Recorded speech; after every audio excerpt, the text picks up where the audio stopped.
Assalomu alaykum do'stlar. Bugun sizlar bilan arramizda ishlash jarayoni to'g'risida video qilamiz.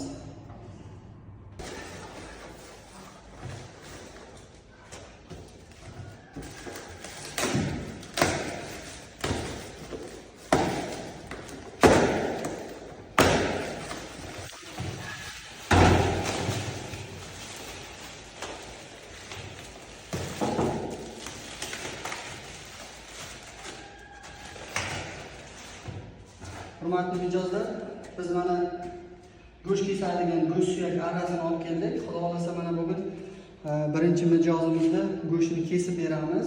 Shu jarayonni kuzatib, xudo xolasa tomosha qilinglar. Kimga go'shtni kesib berish kerak bo'lsa, bemalol go'sht kesib berish imkoniyatimiz ham bor.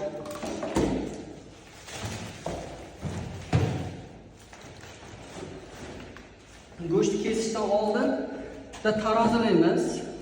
Taroziga qo'yamiz. Qancha chiqadi? Va go'shtni keyin yana qaytadan tortamiz. Qancha pateriya bo'ladi? Bizga ma'lum bo'ladi.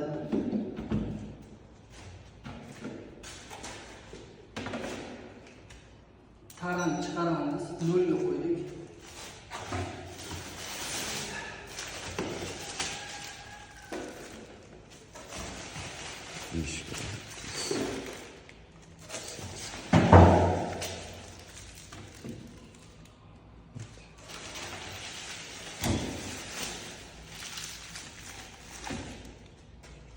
Mana 20 kilo chiqdi, kam emas.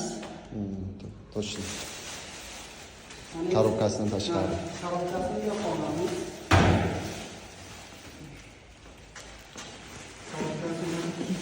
Ikki qavatli qattiq bo'ladi.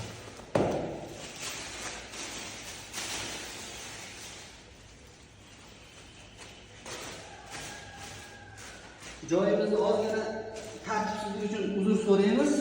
Hozircha shu sharoitda ishlayapmiz. Xudo xolasa to'g'ri olamiz.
Do'stlar, mana bu 42-model yablочко modelimiz. Hozir biz ko'ramiz.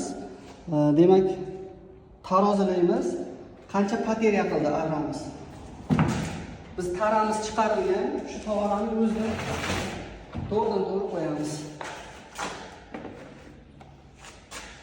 19.580 bo'lsa, 420 gram pateriya bo'lar ekan. Bir yashikdan 20 kilodan 420 gram pateriya bo'ldi.